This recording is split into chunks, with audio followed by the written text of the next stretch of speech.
आज भारत जिस reform express पर सवार है, इस बजट से उसे नई ऊर्जा, नई गति मिलेगी। जो पाथ ब्रेकिंग रिफॉर्म्स किए गए हैं, वो एस्पिरेशन से भरे हुए भारत के साहसिक, टैलेंटेड युवाओं को उड़ने के लिए खुला आसमान देते हैं। ये बजट ट्रस्ट बेस्ड गवर्नेंस और ह्यूमन सेंट्रिक अर्थरचना के विजन को साकार करता है। एक ऐसा यूनिक बजट है जिसमें फिस्कल डेफिसिट कम करने, इन्फ्लेशन कंट्रोल करने पर फोकस है और इसके साथ ही बजट में हाई कैपेक्स और हाई ग्रोथ का भी समन्वय है।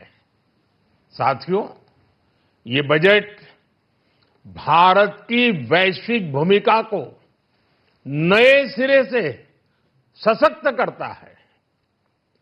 भारत के 140 करोड़ नागरिक फास्टेस्ट ग्रोइंग इकोनॉमी बनकर ही संतुष्ट नहीं है। हम जल्द से जल्द दुनिया की तीसरी सबसे बड़ी अर्थव्यवस्था बनना चाहते हैं। ये करोड़ों देशवासियों का संकल्प है। दुनिया के एक ट्रस्टेड डेमोक्रेटिक पार्टनर और ट्रस्टेड क्वालिटी सप्लायर के रूप में भारत की भूमिका लगातार बढ़ रही है।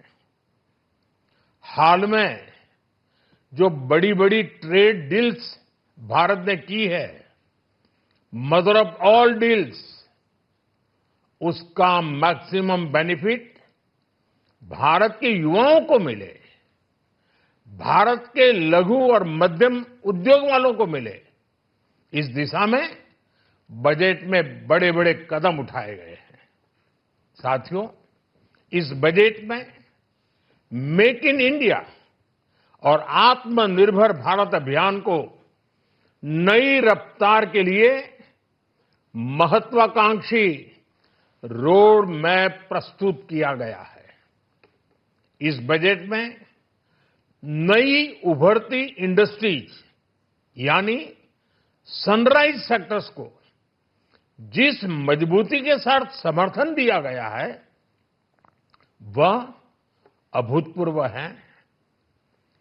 Bio pharma Shakti mission, semiconductor mission 2.0, electronic component manufacturing scheme, rare earth corridor का निर्माण, क्रिटिकल मिनरल्स पर बल, टेक्सटाइल सेक्टर में नई स्कीम, हाईटेक टूल मैन्युफैक्चरिंग को बढ़ावा, चैंपियन एमएसएमईज तैयार करना, ये फ्यूचरिस्टिक है, देश की वर्तमान और भविष्य की आवश्यकताओं का ध्यान रखती है। एमएसएमईज को, हमारे लघु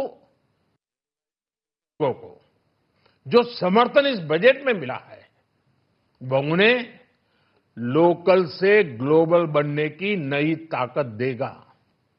साथियों, बजट में इंफ्रास्ट्रक्चर को मजबूत करने के लिए कई बड़े कदम उठाए गए हैं। डेडिकेटेड फ्रेट कॉरिडोर, देश भर में वाटरवेज का विस्तार, high speed rail corridor, tier 2 और टियर 3 शहरों के विकास पर विशेष ध्यान और शहरों को मजबूत आर्थिक आधार देने के लिए म्युनिसिपल बॉन्ड्स को बढ़ावा।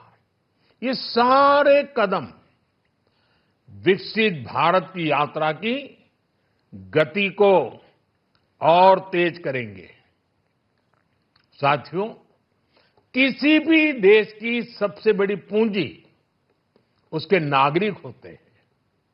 बीते वर्षों में हमारी सरकार ने देश के नागरिकों के सामर्थ्य को बढ़ाने पर अभूतपूर्व निवेश किया है। हमारा प्रयास स्किल, स्केल और सस्टेनेबिलिटी को निरंतर बल देने का रहा है। जैसा कि आज पार्लियामेंट में निर्मला जी ने कहा है, यह युवा शक्ति बजट है। उसमें युवा की सोच भी है, युवा के सपने भी हैं, युवा का संकल्प भी है और साथ साथ युवा की गति भी है।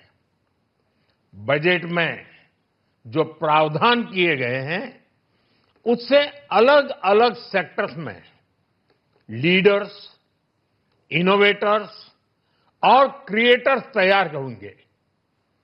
मेडिकल हब्स के निर्माण से, एलाइड हेल्थ प्रोफेशनल्स के माध्यम से, ऑरेंज इकोनॉमी यानी ऑडियो विजुअल गेमिंग को बढ़ावा देकर, पर्यटन को प्रोत्साहन देकर और खेलो इंडिया मिशन के माध्यम से युवाओं के लिए नए अवसरों के द्वार खुलेंगे।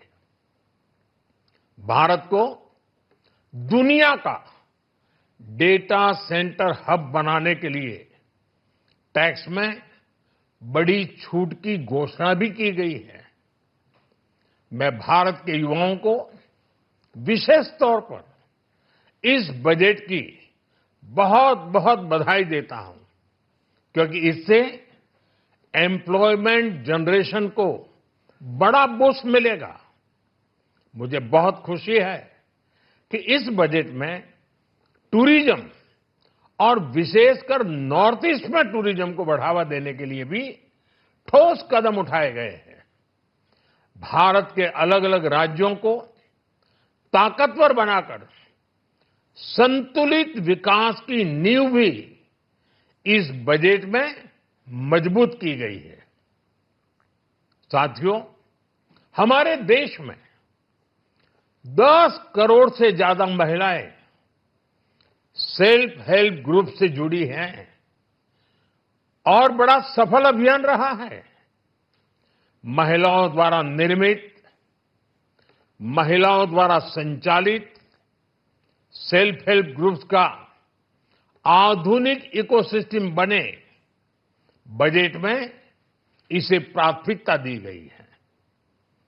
कोशिश यही है कि हर घर लक्ष्मी जी पधारे। हर जिले में छात्राओं के लिए नए हॉस्टल बनाने का अभियान भी शिक्षा को सुलभ बनाएगा। साथियों, भारत की कृषि, डेयरी सेक्टर, फिशरीज, इन्हें हमारी सरकार ने हमेशा सर्वोच्च प्राथमिकता दी है। इस बजट में भी नारियल, काजू, कोको और चंदन की पैदावार से जुड़े किसानों के लिए अनेक अहम कदम उठाए गए हैं। भारत विस्तार एआई, इस टूल से किसानों को उनकी भाषा में जानकारी मिलने से उन्हें बहुत मदद मिलेगी। फिशरीज और पशुपालन में उद्यमिता, उसको बढ़ावा देने से गांव में ही रोजगार और स्वरोजगार के और ज्यादा अवसर बनेंगे। साथियों, ये बजट एम्बिशियस भी है और ये बजट देश की एस्पिरेशन को भी एड्रेस करता है। मैं एक बार फिर निर्मला जी और उनकी पूरी टीम को इस फ्यूचरिस्टिक बजट के लिए, संवेदनशील बजट के लिए, गांव, गरीब, किसान का कल्याण करने वाले बजट के लिए बहुत बहुत बधाई देता हूं। बहुत बहुत धन्यवाद।